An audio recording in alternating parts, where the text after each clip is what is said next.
Welcome friends, Insta রান্নাঘর থেকে সোমা বলছি। আশা করি বন্ধুরা তোমরা সবাই ভালো আছো, সবাই ভালো থেকো। আমার রেসিপিগুলো তোমাদের কেমন লাগছে অবশ্যই কমেন্টের মাধ্যমে জানিও। আজকে করব হচ্ছে চিকেন, একদম কষা কষা কষা করে চিকেন, কিন্তু খেতে ভীষণই ভালো লাগে। বিভিন্নভাবেই কিন্তু চিকেন খেতে ভালো লাগে, তার সাথে কিন্তু এই কষার একটা আলাদা কিন্তু একটা শুধু শুধুও খাওয়া যায়, এমনকি রুটি, পরোটা, নান, ভাত সব কিছুর সাথেই কিন্তু চলবে। এইভাবেই কিন্তু আমি কষাটা রেডি করব। দেখতে থাকো তোমরা। দেখো, চিকেনগুলোকে কিন্তু আমি আগে তেলে ভাজতে দিয়ে দিলাম, কারণ এই চিকেন কষাতে কিন্তু আগে সব কিছু ভালো করে ভেজে নিতে হবে।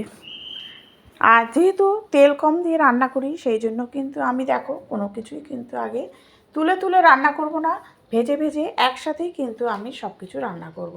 দেখতে থাকো, তাহলেই বুঝতে পারবে। চটজলদিও হয়, খেতেও ভালো হয়। দেখো, চিকেনটা একদম লাল লাল করে ভাজছি, আর এদিকে কিন্তু গোটা গোটা ছোটো ছোটো আলু আমি একটু ভেজে সেদ্ধ করে নিয়েছি। দেখো, সেদ্ধ করা আলুগুলোকে দিয়ে আমি কিন্তু আরও আলুগুলোকেও কিন্তু আমি এই চিকেনের সাথে ভেজে নেব।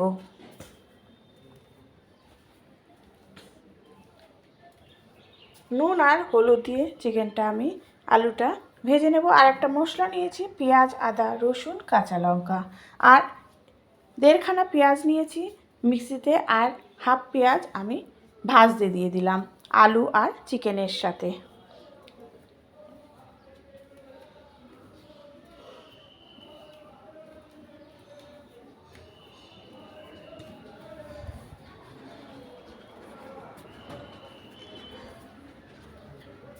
দেখো, খুব ভালো করে আমি ভেজে নিচ্ছি।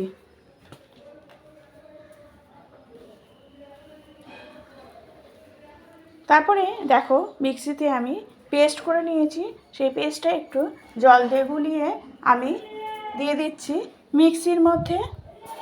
আর চিকেন কারিতে কিন্তু একটু বেশি করে রসুন দেবে, এতে কিন্তু খেতে বেশি ভালো লাগে। দেখো, সব দিয়ে কিন্তু আমি ভালো করে কষিয়ে নিচ্ছি।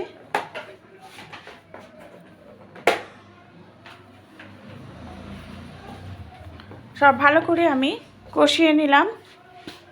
এবার একটু দিয়ে দেবো হচ্ছে টমেটো সস। টমেটো সসটা দেওয়ার পরও বেশ কিছুক্ষণ কষিয়ে নিতে হবে।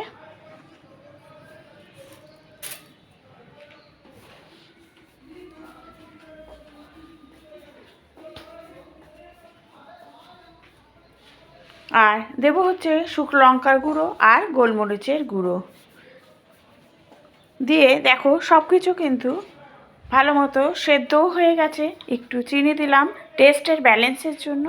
তারপরে দিয়ে দেবো হচ্ছে একটু সামান্য পরিমাণে জল, গরম জল দিতে হবে এখানে। সামান্য পরিমাণে জল দিয়ে তারপরে ভালো করে ফুটিয়ে নেব।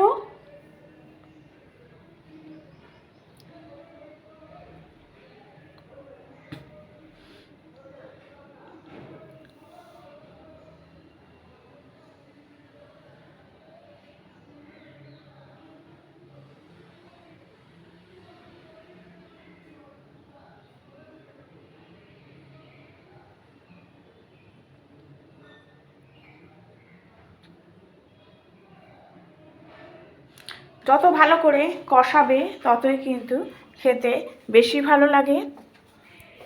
সামান্য পরিমাণে জল দিয়ে, কারণ জল দিলে যাতে মশলাটার সাথে চিকেনটা বেশ ভালো মতো মিশে যায়, সেই জন্য জলটা কিন্তু এখানে দিতেই হবে। ব্যাস, দিয়ে একটু ঢেকে রাখবো।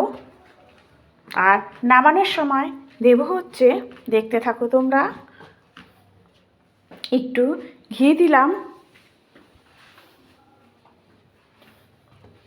আর দেবো হচ্ছে একটু শাহি গরম মশলা। ব্যাস, এতেই কিন্তু রেডি হয়ে যাবে চিকেন কষা একদম।